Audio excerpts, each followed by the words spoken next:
जब मैं Martha Wales की किताब द क्लाउड रोड्स को पढ़ रहा था तो उसमें एक सीन है जहाँ पे हमारा हीरो अपनी पत्नी के साथ एक रात बिताता है और वो लोग they make love and in the morning the guy is like अब मुझे बाप बनना पड़ेगा, मेरे ऊपर रेस्पॉन्सिबिलिटीज़ आने वाली हैं। और उसकी वाइफ बोलती है पागल है क्या, मैं कहाँ माँ बनी हूँ। और फिर पता चलता है कि if she chooses she doesn't have to be pregnant. So ये मेरे माइंड को मुझे स्ट्राइक किया कि this concept is quite interesting because it is conscious birth control. You have sex and then you don't have to get pregnant if you choose to. और मैंने सोचा ये आइडिया आया कहाँ से। बाद में पता चला कि मार्था वेल्स ने इस किताब में जिस स्पीशीज़ का निर्माण किया है उसका इंस्पिरेशन पृथ्वी की कई सारी रेप्टाइल से लिया गया था, जैसे सांप और लिजर्ड्स। और फिर मुझे पता चला कि लिजर्ड्स में एक बहुत ही इंटरेस्टिंग क्वालिटी होती है जो आई एम श्योर अगर आप किसी इंसान को बताएंगे तो उसको बोलेगा काश ये हमारे पास होता, स्पेशली ह्यूमन वुमेन।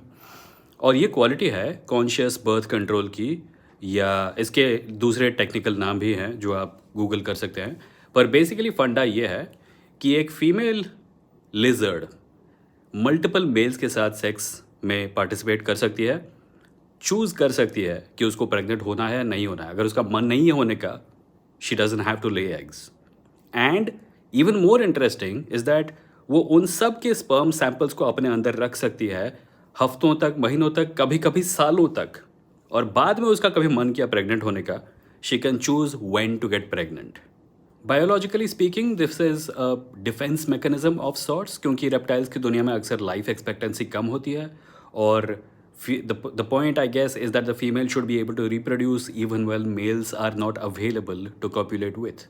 So होता यह है कि जब आसपास होते हैं मेल्स तो फीमेल स्पर्म्स को स्टोर कर लेती है, और बाद में अगर वो मेल मर मरा भी गए तो इसको कोई फ़र्क नहीं पड़ता क्योंकि आराम से अंडे देते रहेगी सालों तक।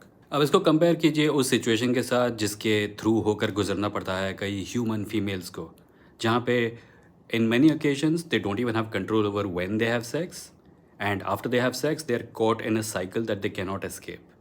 एंड ऑफन इसकी वजह से लोगों की करियर्स बर्बाद होती हैं, लोगों को कई कॉम्प्रोमाइज़ करने पड़ते हैं लाइफ में जो उन्हें शायद नहीं करने पड़ते अगर हमारे अंदर बाय डिफ़ॉल्ट इस प्रकार का नेचुरल बर्थ कंट्रोल होता।